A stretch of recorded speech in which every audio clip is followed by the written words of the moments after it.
بسم اللہ الرحمن الرحیم۔ حضرت اسماعیل علیہ السلام کی پیدائش کے 13 سال کے بعد اللہ تبارک و تعالیٰ نے ابراہیم علیہ السلام کو ایک اور بیٹے حضرت اسحاق علیہ السلام سے نوازا، جبکہ اس وقت حضرت اسماعیل علیہ السلام اپنی والدہ ماجدہ بی بی ہاجرہ سلام اللہ کے ساتھ مکہ مکرمہ میں رہائش پذیر تھے۔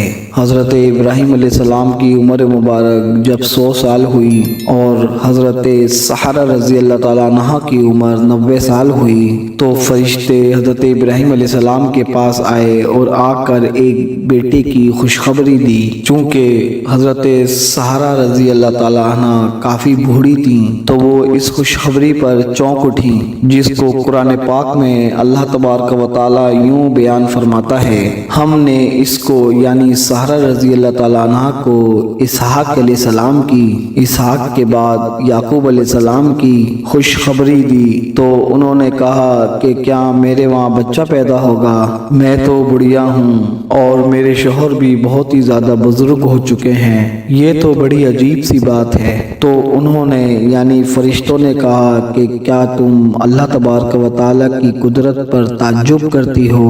اے اہل بیت، آپ لوگوں پر اللہ تبارک و تعالیٰ کی رحمت اور برکتیں ہیں۔ معزز دوستوں، جس سال چنانچہ حضرت ابراہیم علیہ السلام نے خانہ کعبہ کی تعمیر کی، اسی سال حضرت اسحاق علیہ السلام دنیا میں پیدا ہوئے۔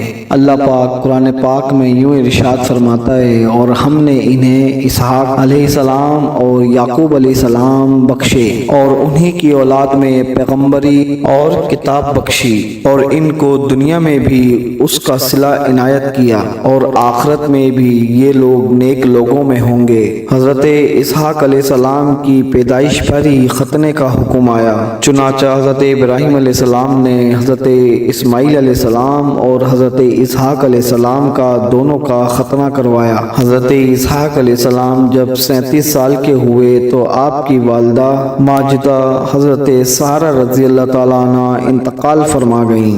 اس کے بعد حضرت اسماعیل علیہ السلام نے رشتہ ڈھونڈنا شروع کر دیا۔ حضرت ابراہیم علیہ السلام نے اپنے بھائی ناہور کے بیٹے کی بیٹی ربقہ سے حضرت اسحاق علیہ السلام کی شادی کر دی۔ شادی کے وقت حضرت اسحاق علیہ السلام کی عمر تقریباً 40 سال تھی۔ اللہ کی قدرت، شادی کے 20 سال تک ان کو کوئی اولاد نہ ہوئی۔ بالآخر کار حضرت اسحاق علیہ السلام نے اللہ تبارک و تعالیٰ کی بارگاہ میں رو رو کر اولاد کے لیے دعا کی، جو بالآخر اللہ تبارک و تعالیٰ نے قبول فرمائی۔ 60 سال کی عمر میں آ کر حضرت اسحاق علیہ السلام کو اللہ تعالیٰ نے 2 جڑواں بیٹوں سے نوازا۔ پیدائش کے اعتبار سے جو بڑا بیٹا تھا اس کا نام عیسو رکھا گیا اور چھوٹے بیٹے کا نام یعقوب علیہ السلام رکھا گیا۔ جوان ہو کر عیسو بڑا نامور شکاری بنا، جبکہ حضرت یعقوب علیہ السلام نے غلہ بانی کا پیشہ اختیار کر لیا۔ اپنی آخری عمر کے ایام میں حضرت اسحاق علیہ السلام نابینا ہو گئے تھے۔ ان کے دونوں بیٹے ہی اپنے والد صاحب کی بڑی ہی خدمت کیا کرتے تھے۔ ایس اکثر و بیشتر اپنے والد صاحب کو شکار کیا ہوا گوشت لا کر کھلایا کرتا تھا۔ ایک دن حضرت اسحاق علیہ السلام نے خاص فرمائش کی کہ مجھے شکار کا گوشت کھلایا جائے۔ یہ سن کر آپ کا بڑا بیٹا ایس شکار کے لیے روانہ ہو گیا تو قریب ہی حضرت یعقوب علیہ السلام بھی بیٹھے تھے۔ انہوں نے بھی سنا تو وہ بھی شکار کے لیے نکل چل دیے اور حضرت یعقوب علیہ السلام اپنے بڑے بھائی سے پہلے شکار لے کر واپس آ گئے اور حضرت اسحاق علیہ السلام کو شکار کا گوشت پکا کر کھلا بھی دیا، جس پر حضرت اسحاق علیہ السلام نے حضرت یعقوب علیہ السلام کو یہ دعا دی: اللہ تبارک و تعالیٰ تمہیں لمبی عمر اور اولاد سے نوازے اور تمہاری اولاد میں انبیاء اور بادشاہ مقرر فرمائے، تمہیں کشادہ رزق اور اعلیٰ عزت عطا فرمائے۔ معزز دوستوں، کچھ دیر کے بعد آپ کے بڑے بیٹے شکار کا گوشت لے کر آئے اور اپنے والد صاحب حضرت اسحاق علیہ السلام سے کہا کہ بابا جان، شکار کا گوشت آ گیا ہے، میں بس آپ کے لیے ابھی بنا کر لاتا ہوں، اور تناول فرمانے کی درخواست کی، جس پر حضرت اسحاق علیہ السلام کو بڑا تعجب ہوا اور وہ بولے کہ اے میرے بیٹے، یہ کیا ہے؟ ایس نے کہا، یہ وہ شکار کا گوشت ہے جس کی آپ نے مجھ سے فرمائش کی تھی۔ حضرت اسحاق علیہ السلام مزید حیران ہو کر فرمانے لگے۔ یہ سن کر ایس نے کہا کہ بابا جان، میں تو ابھی آپ کی خدمت میں گوشت لے کر حاضر ہوا ہوں، اس سے پہلے تو میں نے آپ کو کوئی گوشت نہیں کھلایا۔ حضرت اسحاق علیہ السلام سمجھ گئے کہ وہ میرے چھوٹے بیٹے یعقوب نے مجھے کھلایا ہوگا، چنانچہ آپ نے ایس کے لائے ہوئے کھانے کو بھی تناول فرمایا اور اسے دعا دی کہ تمہاری نسل سرسبز و شاداب زمین پر خوب پھلے پھولے، ان کے پھلوں اور رزق میں اللہ تبارک و تعالی خوب برکت عطا فرمائے۔ اب ایس اپنے چھوٹے بھائی یعقوب علیہ السلام سے خوب ناراض رہنے لگا، تو اب حضرت اسحاق علیہ السلام نے اپنے چھوٹے بیٹے یعقوب علیہ السلام کو حکم دیا کہ تم فوری طور پر شام چھوڑ کر اپنے ماموں کے پاس حرام چلے جاؤ۔ حضرت یعقوب علیہ السلام کا نام اسرائیل کیسے پڑا، اس پر بھی دو طرح کی روایت ملتی ہے۔ ایک تو یہ ہے کہ جب حضرت یعقوب علیہ السلام نے ملک شام سے حران کی طرف سفر کرنا شروع کیا تو آپ علیہ السلام دن کو چھپ جاتے اور رات کو سفر کیا کرتے تھے، جس وجہ سے آپ کا نام اسرائیل پڑ گیا۔ اسرا رات کو چلنے والا اور ہل کے معنی دوست کے ہیں۔ آپ علیہ السلام نے چونکہ رات کا سفر اختیار کیا تھا، اس لیے آپ کا نام رات کے سفر کا دوست پڑ گیا۔ دوسری روایت یہ ہے کہ جب آپ علیہ السلام نے حران کی طرف ہجرت کی تو راستے میں ندی پار کرنے سے پہلے آپ علیہ السلام ایک آدمی سے گتھم گتا ہو گئے۔ ساری رات کشتی ہوتی رہی لیکن کوئی بھی فتح یاب نہ ہوا۔ اسی بنا پر اس آدمی نے صبح آپ کا نام اسرائیل یعنی اللہ کا بندہ رکھ دیا۔ کہا جاتا ہے کہ وہ آدمی نہیں بلکہ اللہ تبارک و تعالیٰ کا بھیجا ہوا ایک فرشتہ تھا، اسی لیے حضرت یعقوب علیہ السلام کی آل اور اولاد کو بنی اسرائیل کہا جاتا ہے۔ حضرت یعقوب علیہ السلام کی 2 بیویوں اور 2 باندیوں سے 12 بیٹے اور 1 بیٹی پیدا ہوئی۔ بیٹی کا نام دینا تھا۔ حضرت یعقوب علیہ السلام نے لبان کی 2 بیٹیوں سے، جن کا نام لیا اور ایک کا نام راحیل تھا، ان سے شادی کی۔ لیا بن لابان سے حضرت یعقوب علیہ السلام کے 6 لڑکے پیدا ہوئے اور ان کے نام یہ ہیں: روبیل، شمون، لاوا، یہود، یسکار اور زبلون۔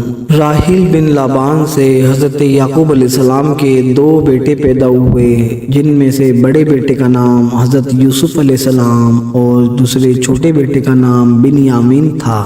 بھلا باندی سے بھی حضرت یعقوب علیہ السلام کے 2 بیٹے پیدا ہوئے اور ان کے نام ہیں دان اور نفتالی۔ زلفی باندی سے بھی 2 ہی بیٹے پیدا ہوئے، جاد اور عاشر، اور یہ سب فلسطین میں ہی آباد تھے۔ لیکن جب حضرت یوسف علیہ السلام عزیز مصر بنے تو بے شمار اسرائیلی مصر میں جا کر آباد ہو گئے۔ اسی دوران بہت سے پیغمبر ان میں بھیجے گئے، جن میں حضرت ایوب علیہ السلام بہت ہی زیادہ مشہور نبی گزرے ہیں۔ بنی اسرائیل ایک طویل اور بہت ہی شاندار حکمرانی کے بعد قبطیوں کی غلامی میں آ گئے۔ پھر ان کو اس غلامی سے حضرت موسیٰ علیہ السلام نے آزاد کروایا اور بنی اسرائیل کو لے کر حضرت موسیٰ علیہ السلام بحیرہ احمر کے پاس آ گئے۔ حضرت موسیٰ علیہ السلام کے بعد آپ کے بھائی حضرت ہارون علیہ السلام وہاں پیغمبر اور بادشاہ بنے۔ پھر ایک بہت عرصے تک بنی اسرائیل نے فلسطین پر حکومت قائم کر رکھی۔ اس دوران ان پر اللہ تبارک و تعالیٰ کا بہت خاص کرم تھا، بلکہ یہ اللہ تبارک و تعالیٰ کی لاڈلی قوم ہونے کا دعویٰ بھی کیا کرتے تھے۔ اور بھلا دعویٰ کیوں نہ کرتے،